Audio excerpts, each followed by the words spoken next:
Вітаю, друзі! Мені дуже приємно, що ви зазирнули до мене на кухню за новим рецептом. Сьогодні до вашої уваги хочу запропонувати простий в приготуванні, дуже смачний рецепт приготування заготовки. Будемо готувати плов в банках. Все, як завжди, просто, легко. І ми будемо готувати без автоклаву, в каструлі, хочу показати. Тому що дуже часто ви звертаєтесь до мене з проханнями, як зробити тушонки, різні заготовки в каструлі. Сьогодні саме такий рецепт. Якщо цікаво, залишайтесь зі мною і давайте готувати разом.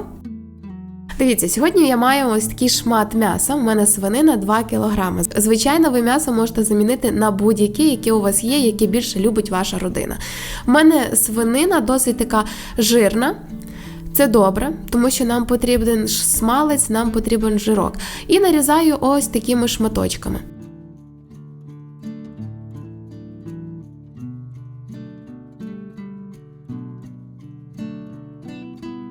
Тепер це м'ясо я викладаю на гарно розігріту сковорідку і на великому вогні, постійно помішуючи, обсмажую до золотистого кольору.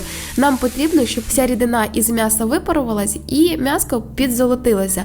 Тоді смак у страви буде зовсім інший, набагато кращий. Бачите, м'ясо пускає багато вологи, випаровується, підсмажується і тоді готуємо далі. Паралельно, поки обсмажується м'ясо, я готую засмажку. Беру смалець, або ж можна взяти олію, це вже що у вас є.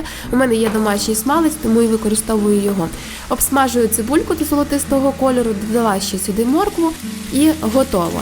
Можна заправляти, я ж буду все заправляти пізніше.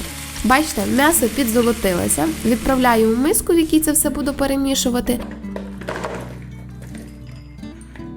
Додаю сюди засмажку, цибулю з морквою. До речі, до плову ви можете морквочку, якщо маєте час, нарізати невеличким кубиком. Теж дивиться дуже гарно і цікаво.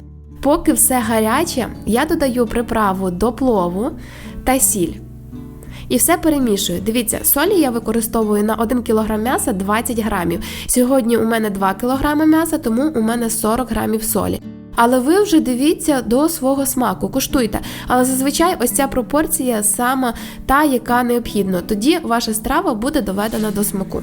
І я промила рис. Рис я використовую пропарений для того, щоб наш плов в результаті вийшов розсипчатим. Якщо ви візьмете круглий рис, у вас вийде така каша комочком, грудкою, як я кажу, і трішки така лизява. Ми ж любимо розсипчатий рис, тому рекомендую використовувати довгий або пропарений. Це вже ви дивіться по ситуації, що маєте. На 2 кг м'яса я використовую 1 кг пропареного рису. Тоді у ваших заготовках буде достатня кількість м'яса.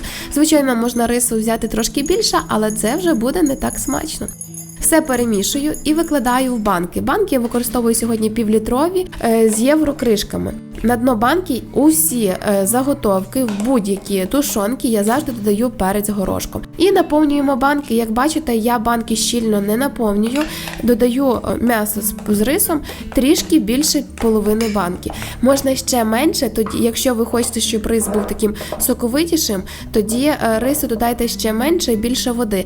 Але я роблю, щоб в півлітровій банці була така достатня порція, знаєте, щоб чоловік міг відкрити і однією порцією гарно, ситно наїстися.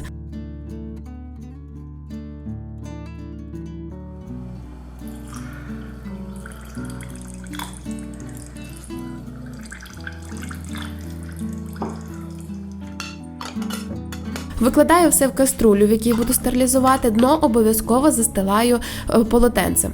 І заливаю холодною водою, покриваючи кришки.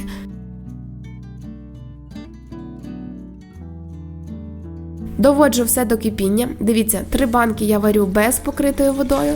Можна, до речі, таким чином варити в звичайних банках, звичайними кришками, відкритими. Тоді, коли все простерилізується, закручувати. Або ж найкращий варіант – використовувати саме ось такі банки з єврокришками, закручувати перед стерилізацією, доводимо до кипіння і варимо все 3 години. Через 3 години після закипання я вимикаю і даю для заготовки повністю охолонути в воді. Достаю і можна пробувати. Дивіться, я відразу показую, це не з холодильника. Бачите, який гарний вийшов розсипчатий плов. Повна банка, велика порція, достатня кількість м'яса. Як на мене, дійсно, для такого великого чоловіка відкрив, розігрів і наївся. І я вам скажу, що коли воно розігріється, жир розплавиться і, звичайно, плов буде соковитішим. Але ви вже дивіться по своєму смаку, що більше подобається вашій родині.